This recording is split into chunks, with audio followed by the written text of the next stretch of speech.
نحمدہ و نصلی و نسلم علی رسول الکریم۔ نبی کریم صلی اللہ علیہ وآلہ وسلم نے خطوط کا سلسلہ شروع کیا، اور پچھلی قسط میں ہم نے بیان کیا کہ عمر بن امیہ زمیری کو رضی اللہ تعالیٰ عنہ کو آپ نے نجاشی بادشاہ کی طرف روانہ کیا، تو نجاشی جو ہے حضرت جعفر کے ہاتھ پر باضابطہ طور پر اسلام لے آئے۔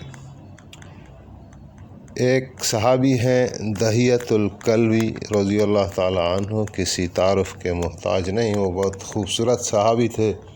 اور حضرت جبریل امین جب انسانی شکل میں آتے تھے تو عام طور پر حضرت دحیۃ الکلبی کی صورت لے کر آتے تھے، تو ان کو یہ ایک الگ شان اور شرف حاصل ہے۔ تو ان کو نبی کریم صلی اللہ علیہ وآلہ وسلم نے روم کے بادشاہ ہرقل کی طرف روانہ کیا، لیکن آپ علیہ السلام نے ہدایت دی کہ یہ جو پہلے تم بصرہ کا حاکم ہے اس سے جا کے ملنا، وہ تمہیں ایک بندہ دے گا، اور اس کے ساتھ جا کے تم ہرقل بادشاہ سے ملنا۔ تو بصرہ کا جو حاکم تھا وہ روم کے بادشاہ کے تابعی تھا، حارث ابن ابی ثمر غسانی۔ اس کے پاس جب حضرت دحیۃ الکلبی گئے اور نبی علیہ السلام کا سلام دیا اور یہ بات بتائی، تو اس نے اپنا آدمی عدی بن حاتم طائی اس کو دیا اور ہرقل کی طرف روانہ کیا۔ لیکن ہرقل بادشاہ جو تھا اس وقت اپنے دارالحکمت میں، دارالخلافہ میں نہیں تھا، بلکہ بیت المقدس کی طرف گیا ہوا تھا، کہ اس نے ایک نظر مانی تھی کہ اگر وہ کسریٰ بادشاہ تھا جو ایران کا، تو کسی زمانے میں اس کسریٰ نے اس کا کوئی علاقہ قبضے میں لے لیا تھا، تو ہرقل نے منت مانی تھی کہ اگر وہ علاقہ اس کو واپس مل گیا ایران کے بادشاہ سے، تو وہ بیت المقدس کی زیارت کو جائے گا۔ تو وہ بہرحال انہوں نے علاقہ فتح کر لیا، تو وہ اپنی نظر پوری کرنے کے لیے بیت اللہ کی طرف گیا تھا۔ تو یہ حضرت دحیۃ الکلبی اور اس کے ساتھ حاتم طائی کے بیٹے کے ساتھ، عدی بن حاتم کے ساتھ جو ہے وہ ہرقل سے وہاں جا کے ملا۔ ہرقل بادشاہ جو تھا اس کو تھوڑا علم نجوم بھی آتا تھا، تو اس نے وہاں سے اپنے طور پر حساب لگایا، تو اس کو پتہ چلا کہ روم کو عنقریب جو ہے ایک ایسی قوم فتح کرے گی جو مختوم ہوتی ہے، یعنی ختنہ کراتی ہے۔ تو ختنہ تو یہودی کراتے تھے، تو اس کو جو ہے وہ یہودیوں سے اندیشہ ہوا، تو بہرحال ایسی غور و فکر میں تھا کہ کسی نے بتایا کہ ایک بصرہ کے حاکم نے بادشاہ کی طرف، یعنی ہرقل کی طرف ایک عربی شخص آیا ہے جو کہ ایک عجیب باتیں کر رہا ہے، وہ بادشاہ سے ملنا چاہتا ہے۔ تو اس نے بصرہ کے حاکم نے ایک اپنا بندہ دیا ہے تاکہ وہ بادشاہ سے ملاقات کرائے۔ تو بادشاہ نے دحیۃ الکلبی کو کال کی اپنی دربار میں، اور متعجب بھی ہوا، تعجب بھی کھایا کہ یہ کون شخص ہے۔ اور جب کلام شروع ہوا تو سب سے پہلے بادشاہ نے یہ پوچھا کہ کیا آپ لوگ ختنہ کراتے ہو؟ تو دحیۃ الکلبی نے کہا کہ ہاں۔ پھر پوچھا کہ کیا خط کا متن کیا ہے؟ تو بادشاہ سلامت کو اس نے بتایا اپنا دحیۃ الکلبی نے کہ خط میں یہی ہے کہ رسول اللہ صلی اللہ علیہ وآلہ وسلم آخری نبی بن کے آئے ہیں، اور آپ کو اسلام کی دعوت دی ہے، اور اسی میں ہی یعنی دنیا اور آخرت کی نجات ہے، اور اللہ کو وحدہ لا شریک لہ کر کے ماننا ہے، اور حضور کو آخری نبی کر کے ماننا ہے، اسی کی دعوت ہے۔ پھر خط کے آخر میں یہ آیت لکھی ہوئی تھی کہ یا اہل الکتاب تعالوا الی کلمۃ سواء بیننا و بینکم اللہ نعبد الا اللہ ولا نشرک باللہ شیئا ولا یتخذ بعضکم بعضا اربابا من دون اللہ فإن تولوا فقولوا اشہدوا بأننا مسلمون، کہ اے اہل کتاب آپ اور ہم کیوں نہیں ایک کلمے پر جمع ہو جائیں جو کہ تمہارے اور ہمارے درمیان برابر ہے، متفق علیہ ہے، وہ یہ ہے کہ اللہ کے سوا کسی کی عبادت نہ کریں اور اس کا کوئی شریک نہ ٹھہرائیں۔ تو ہرقل بادشاہ نے یہ جب مضمون سنا تو کافی متاثر ہوا، اور لیکن اپنے وزیروں کو کہا کہ دیکھو یہ جو شخص آیا ہے عرب سے، تو اس کے علاقے کے کوئی لوگ اور بھی تو ہوں گے، تجارت وغیرہ کے لیے لوگ آتے جاتے تھے، تو دیکھو اگر ان کا کوئی دوسرا شخص ہے جو کہ نیوٹرل ہو، ان کو آپ لے کر آئیں۔ تو بادشاہ کے حکم تو بڑی معنی رکھتے ہیں، تو وہ لوگ نکل پڑے، اور ابو سفیان اور اس کے کچھ ساتھی اتفاق سے وہ اسی شہر میں تھے، تو ان کو جو لے کر آ کر بادشاہ کی دربار میں پیش کر دیا۔ تو جب یہ لوگ پیش ہوئے تو ہرقل بادشاہ نے پوچھا کہ تم میں سے کوئی ایسا شخص ہے جو کہ نبی علیہ السلام کا عزیز ہو یا قریب ہو؟ تو ابو سفیان نے کہا کہ میں ہوں۔ حالانکہ ابو سفیان مکے والوں کا، کافروں کا سردار تھا، اور حضور علیہ السلام کی دشمنی کا بیڑا اسی نے اٹھایا ہوا تھا۔ ابھی تازہ صلح ہوئی تھی وہ الگ بات ہے، لیکن جو دل میں دشمنی تھی وہ تو اپنی جگہ تھی۔ یہ تو صلح اور ایک مجبوری ہو گئی ان کی، کہ ابھی جنگ کی بھی طاقت نہیں رکھتے تھے، انہوں نے پورا زور لگا لیا تھا غزوہ خندق پر، تو اس کے بعد تو ان کے حوصلے بڑے بری طرح ٹوٹے تھے کہ دوبارہ اتنا لشکر جمع کرنا ان کے بس کی بات نہیں تھی۔ تو یہ جو صلح کیا تھا یہ بھی بحالت مجبوری کیا تھا، نہ کہ خوشی کی وجہ سے۔ اس صلح کی مین جو سبب تھی، جو قریش نے صلح جس بنیاد پر کیا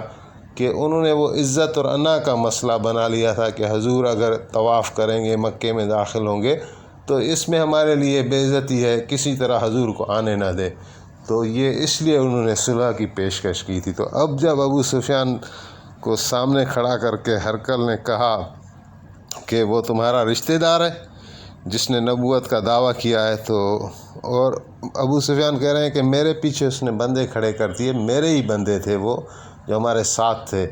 اور بادشاہ نے کہا کہ دیکھنا اگر یہ غلط بات کرے تو مجھے بتانا۔ تو بادشاہی درباروں کا جو ہے وہ ایک دبدبہ ہوتا ہے، ظاہر ہے، اور پرانے زمانے کے بادشاہ تو ان کا ایک نکلا ہوا جملہ وہ قانون ہوتا تھا، نہ اس کو کوئی چیلنج کر سکتا تھا اور نہ کوئی ان کی بات کو ٹال سکتا تھا۔ تو بادشاہ کی دربار کی ہیبت ایسی تھی، ابو سفیان کہہ رہے ہیں کہ میں نے مجبوراً جو مجھ سے پوچھا گیا تو مجھے سچ بتانا پڑا تھا۔ ہرقل نے پوچھا وہ کیا تمہارا رشتہ دار ہے؟ تو میں نے کہا ہاں۔ تو کون سا رشتہ ہے؟ میں نے کہا وہ میرا چچا زاد بھائی ہے، یعنی میرا دادا امیہ اور اس کا دادا ہاشم، یہ دونوں بھائی تھے۔ تو ہرقل نے پھر دوسرے سوال پوچھنے شروع کیے اور کہا کہ وہ جو شخص نبوت کی دعویٰ کرتا ہے تو آپ نے اس کے ساتھ زندگی گزاری، تو کیا وہ جھوٹ بولتا ہے؟ تو اس نے کہا کہ نہیں، ابو سفیان نے کہا کہ نہیں، وہ اس کا ہم نے کبھی ایسی بات سنی نہیں۔ تو پھر اس نے سوال کیا کہ کیا وہ شخص جو نبوت کا دعویٰ کر رہا ہے اس کا حسب نسب کیسا ہے؟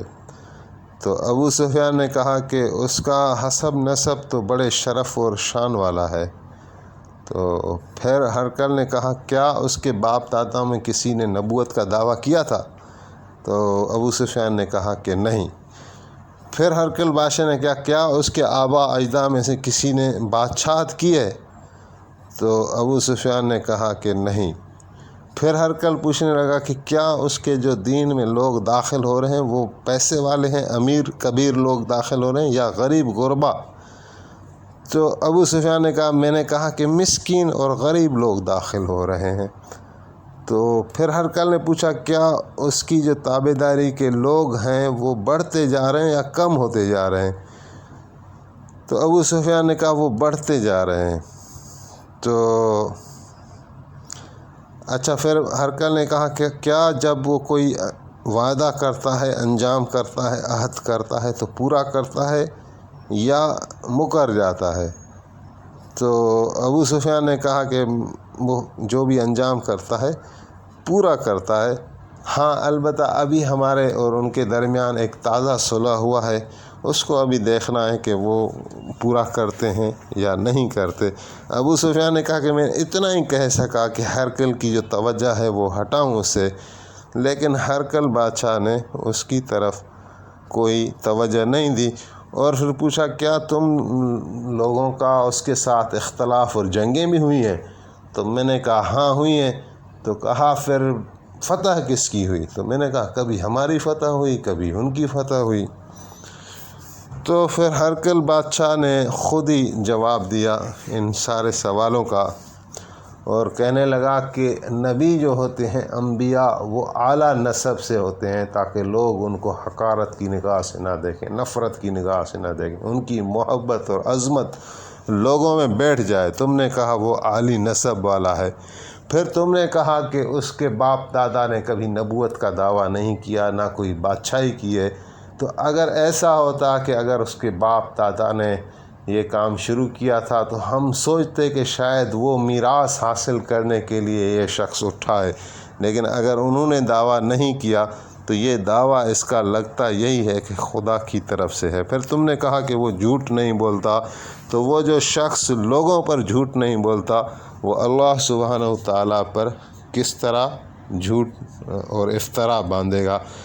پھر تم نے کہا کہ وہ جو عہد و پیمان کرتا ہے اس کو وہ پورا کرتا ہے۔ پھر تم نے کہا کہ اس کے لوگ روزانہ بڑھتے جا رہے ہیں، تو یہ بھی انبیاء کی نشانی ہے۔ اور پھر تم نے کہا کہ مسکین اور غریب لوگ زیادہ تر اس میں داخل ہو رہے ہیں، تو دین کی دولت، ایمان کی دولت پہلے غربا اور مساکین کو ہی ملا کرتی ہے۔ تو جتنی بھی باتیں تھیں تو اس کو ہرقل نے اچھا جانا اور گویا کہ حضور کی تصدیق کرتا جا رہا تھا۔ اور پھر یہ جب حال ابو سفیان نے دیکھا تو ابو سفیان نے کہا کہ میں نے ایک بات ایسی کہہ دی تاکہ ہرقل کی جو دلچسپی ہے یا یہ بڑھتا ہوا عقیدہ ہے اس کو کسی طرح میں رنڈک کا نشانہ بناؤں اور کوئی رکاوٹ ڈالوں اور اس کا خیال وہاں سے ہٹاؤں۔ تو میں نے کہا اس کی تو ساری باتیں تو ٹھیک ہیں، لیکن یہ ایک بات ایسی عجیب کرتا ہے جس پر یقین کرنا ایک عام فہم انسان کے لیے مشکل ہے۔ تو ہرقل نے کہا وہ کون سی؟ تو میں نے کہا وہ یہ کہ وہ کہتا ہے کہ ایک رات میں گیا تھا مکے سے بیت المقدس، اور بیت المقدس سے پھر آسمانوں کا سیر کر کے میں ایک ہی رات میں واپس آ گیا۔ تو اس پر جو ہے ایک بیت المقدس کا بندہ کھڑا تھا جس کے پاس چابیاں ہوتی تھیں، دروازہ بند کرتا تھا اور کھولتا تھا، کیونکہ ذکر ہوا کہ بادشاہ خود بیت المقدس میں تھے اس وقت۔ تو اس نے کہا کہ بادشاہ سلامت، ایک رات ایسا واقعہ ہوا کہ دروازہ بیت المقدس کا میں بند کرتا ہوں، میں کھولتا ہوں، لیکن ایک رات ایسا ہوا کہ میں دروازہ بند کر رہا تھا، دروازہ بند نہیں ہو رہا تھا،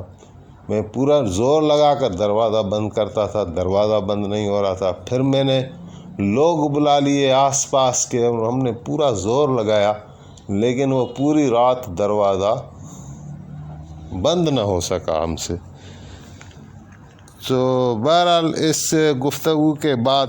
ابو سفیان کو اس نے چھٹی دی، رخصت دی بادشاہ نے۔ تو ابو سفیان جو ہے وہ باہر نکلا اور ساتھیوں کو کہنے لگا کہ بھائی یہ حضور کا کام تو ابھی بڑھتا جا رہا ہے، اور یہ روم کا بادشاہ ہے، بڑی طاقت اور بڑا نام اور بڑا شان اس کا سمجھا جاتا تھا۔ تو ابو سفیان کہہ رہے ہیں کہ یہ بھی حضور سے ڈرنے لگا ہے اور حضور علیہ السلام کی طرف کھینچتا چلا جاتا ہے۔ تو بہرحال ہرقل نے کہا، خلاصی میں اس کو بلایا دحیۃ الکلبی کو، اور کہا کہ اگر میں اسلام کا اظہار کر دوں تو میری قوم نہیں مانے گی اور میری بادشاہت جو ہے وہ خطرے میں آ جائے گی، تو میں ایک تمہیں خط دیتا ہوں، یہ لے جاؤ، یہ فلانی جگہ پر کلیسا ہے، وہاں کا یہ عالم ہے نصرانی، اس کا نام زناتر ہے، یہ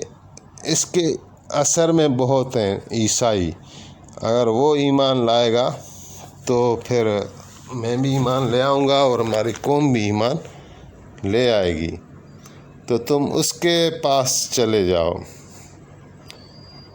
تو حضرت دحیۃ الکلبی نے ہرقل کا خط لیا اور وہاں وہ اس روم کے علاقے میں جا کے زناتر ایک عالم سے ملا۔ تو زناتر نے کہا کہ مجھے اللہ کی قسم ہے کہ محمد صلی اللہ علیہ وآلہ وسلم سچے نبی ہیں، اور جب خط پڑھا، اور ایک بات یہ کہ وہ زناتر ہمیشہ کالا لباس پہنتا تھا، لیکن جو ہی خط ملا وہ گھر گیا اور سفید لباس پہنا اور لوگوں کو جمع کیا اور وہ خط بھی سنایا اور حضور کی دعوت بھی سنائی، اور جو ہے وہ خود یعنی مسلمان ہو گیا اور کلمہ پڑھا اشہد ان لا الہ الا اللہ، اور اپنے لوگوں کو بھی دعوت دی، لیکن لوگ وہ اتنے بدبخت تھے کہ اس کی دعوت کو نہیں مانا اور اس کو جو ہے وہیں آ کر شہید کر دیا۔ دحیۃ الکلبی نے واپس جا کر ہرقل بادشاہ کو یہ ساری باتیں بتائیں، تو ہرقل بادشاہ اس وقت پھر اپنی واپس دارالحکومت حمص میں آ گیا تھا، اور وہاں ایک عالیشان محل میں سارے علماء کو اور عوام کو اور خاص لوگوں کو اپنے محل میں جمع کیا اور دروازے بند کر کے، اور نبی علیہ السلام کا پر ایمان لانے کا اقرار کیا، اور ان کو بھی دعوت دی کہ تم لوگ بھی ایمان لاؤ تاکہ ہم جہنم کے عذاب سے بچ جائیں، لیکن وہ سن کر وہ لوگ وہاں سے بھاگنا شروع ہوئے، تو پھر آگے دیکھا کہ دروازہ بند ہے۔ تو ہرقل نے جب دیکھا کہ یہ لوگ جو ہیں اپنے مذہب پر بڑے مضبوط ہیں اور یہ ایمان لانے والے نہیں ہیں، تو ہرقل نے پھر چال چلی، بولا کہ میں تو آپ کا امتحان لے رہا تھا اور میں اپنے دین پر قائم ہوں۔ اس پر جو ان سارے لوگوں نے ہرقل کو سجدہ کیا، اور یہ کہتے ہیں کہ آخر یہ مسلمان نہیں ہوا، باوجود یہ کہ اسلام کی حقیقت اس پر کھل گئی، لیکن دنیا کو اس نے ترجیح دی اور آخرت کو ٹھکرا دیا، کیونکہ آنے والے واقعات سے بھی یہی ظاہر ہو رہا ہے کہ ان کا ایمان یہ لایا نہیں تھا۔ غزوہ موتا رومیوں کے ساتھ لگی تھی، اور تبوک کی جنگ میں بھی آپ نے سفر کیا تھا، تو آپ نے روم کی حدود میں مبارک قدم رکھے تھے اپنا 30,000 لشکر لے کر، تو روم کے بادشاہ کو طاقت نہیں ہوئی کہ حضور کے سامنے آ سکے، تو ہرقل جو ہے وہ مسلمان نہیں ہوا، اور پھر ایک خط آپ نے دیا تھا عبداللہ بن حذیفہ کو، وہ کسریٰ کے بادشاہ کے پاس گئے، خسرو پرویز کے، تو خسرو پرویز یعنی دو ہی طاقتیں تھیں نا بڑی، ایک کسریٰ بولتے تھے ایران کے بادشاہ کو یا عجم کے بادشاہ کو، اور قیصر بولتے تھے روم کے بادشاہ کو، تو روم کے بادشاہ کا تو ذکر ہو چکا، ابھی یہ عجم کا جو بادشاہ تھا کسریٰ، اس کا نام تھا خسرو پرویز۔ اس کو خط دینے کے لیے جو صحابی منتخب ہوئے تھے وہ ان کا نام ہے حضرت عبداللہ بن حذیفہ۔ یہ جب گئے تو نبی کریم صلی اللہ علیہ وآلہ وسلم کا جو خط لکھنے کا انداز تھا، تو سب سے پہلے آپ اللہ تعالیٰ کی حمد و ثنا لکھتے تھے، اور بعد میں لکھتے تھے من محمد رسول اللہ صلی اللہ علیہ وآلہ وسلم الی فلان، یعنی اللہ کی تعریف کے بعد آپ لکھتے تھے کہ محمد رسول اللہ صلی اللہ علیہ وآلہ وسلم کی طرف سے یہ خط فلاں کو۔ تو جیسے ہی حضرت عبداللہ نے وہ خط ان کو دیا، تو اس نے خط جو ہے وہ حضور کا پھاڑ دیا اور ٹکڑے ٹکڑے کر کے پھینک دیا۔ اس کو اس بات پر غصہ آیا کہ میرا نام جو ہے وہ نیچے ہے اور حضور کا نام اوپر ہے۔ تو وہ قاصد واپس آیا حضرت عبداللہ بن حذیفہ، اور حضور علیہ السلام کو پوری بات بتائی، تو آپ بھی غضبناک ہوئے اور آپ نے فرمایا اس نے میرا خط پھاڑا تو اللہ تعالیٰ اس کے ملک کے ٹکڑے ٹکڑے کر دے گا۔ تو خسرو کو اپنی جگہ غصہ تھا، تو اس نے یمن کے والی بازن کو لکھا کہ عرب میں ایک شخص پیدا ہوا ہے جو نبوت کی دعویٰ کر رہا ہے اور بادشاہوں کو خط لکھ رہا ہے کہ وہ اس کی دعوت کو قبول کریں۔ تم ایسا کرو کہ اپنے 2 شخص جو قابل بھروسہ ہوں ان کو جو ہے وہ حضور کے پاس بھیجو، اور یہ کہ حضور علیہ السلام کو کہو کہ خسرو نے آپ کو بلایا ہے اور اس کو جو ہے وہ پیش کرو میرے سامنے۔ تو بازن تھا وہ اپنا یمن کا والی، اس نے 2 اپنے پہلوانوں کو منتخب کیا ہے اس کام کے لیے کہ تم جاؤ اور حضور علیہ السلام کو جا کے کسریٰ کا حکم سناؤ کہ اس کو لے کر آؤ کہ کسریٰ آپ کو بلا رہا ہے، آپ جو ہے ہم لینے آئے ہیں، آپ ہمارے ساتھ چلیں، اور اگر آپ نہیں چلیں گے تو وہ آپ کے اس ملک پر چڑھائی کر دے گا، حملہ کر دے گا، اور پھر آپ کا اتنا بڑا نقصان ہوگا کہ آپ اس کی تلافی نہ کر سکیں گے۔ تو یہ یمن کے والی کے 2 بندے بھیجے ہوئے پہلے طائف میں آئے، تو اتفاقاً ان کی ملاقات ابو سفیان اور صفوان بن امیہ سے ہوئی، اور وہاں ان کو پتہ چلا کہ یہ بندے جو ہے اصل میں کسریٰ نے بھیجے ہیں اور یہ حضور علیہ السلام کو لینے آئے ہیں۔ تو یہ بہت خوش ہوئے، یہ کیونکہ یہ تو دشمن تھے صفوان بن امیہ اور ابو سفیان، تو یہ اتنے خوش ہوئے کہ ابھی کسریٰ نے حضور کا رخ کیا ہے، تو کسریٰ بادشاہ تو بہت بڑی طاقت رکھتا ہے، تو لہٰذا ابھی مسلمانوں کی اور پیغمبر اسلام کی خیر نہیں ہے۔ تو یہ بہرحال کسی طرح 2 جو پہلوان تھے وہ حضور علیہ السلام کی خدمت میں پہنچ گئے، اور حضور علیہ السلام سے بڑی شوخی اور گستاخی سے بات کرنے لگے کہ ہم یہ خط لے کر آئے ہیں اور آپ کو جو ہے بادشاہ نے بلایا ہے، اور آپ فوراً تیار ہو جائیں اور ہمارے ساتھ چلیں۔ تو یہ جتنی شوخی اور گستاخی سے بات کر رہے تھے، تو حضور کریم صلی اللہ علیہ وآلہ وسلم ان کو جو ہے مسکرا کر اور نرم انداز سے ان کو جواب دے رہے تھے، لیکن اچانک یہ ہوا کہ ان کی جو سختی تھی وہ بالکل ختم ہو گئی، اور نبی کریم صلی اللہ علیہ وآلہ وسلم کی جلالت اور ہیبت ان پر طاری ہو گئی، یہاں تک کہ یہ کانپنے لگے اور ڈرنے لگے، اور پھر حضور کو کہنے لگے کہ آپ اگر نہ بھی چلیں ہمارے ساتھ تو ہمیں کوئی اس خط کے بدلے کوئی خط دے دیں تو ہم وہ خط لے کر چلے جائیں گے۔ تو آپ نے فرمایا تم آج رات آرام کرو، صبح اس بات کو دیکھیں گے۔ تو جب صبح ہوئی تو آپ نے فرمایا کہ تم جا کے اپنے یمن کے والی بازان کو کہو کہ تمہارے بادشاہ خسرو پرویز کو میرے بادشاہ احکم الحاکمین رب تعالیٰ نے اپنے بیٹے کے ہاتھوں قتل کرا دیا ہے، اور بازان کو جا کے بتائیں کہ ان قریب جو ہے وہ کسریٰ کی بادشاہی ہمارے حوالے ہوگی۔ اگر تم بھی مسلمان ہوئے تو جو ملک تمہارے قبضے میں ہے وہ تمہارے پاس ہی رہے گا۔ تو حضور کا یہ جواب لے کر یہ دونوں قاصد منزلوں کو طے کرتے ہوئے جب یمن میں پہنچے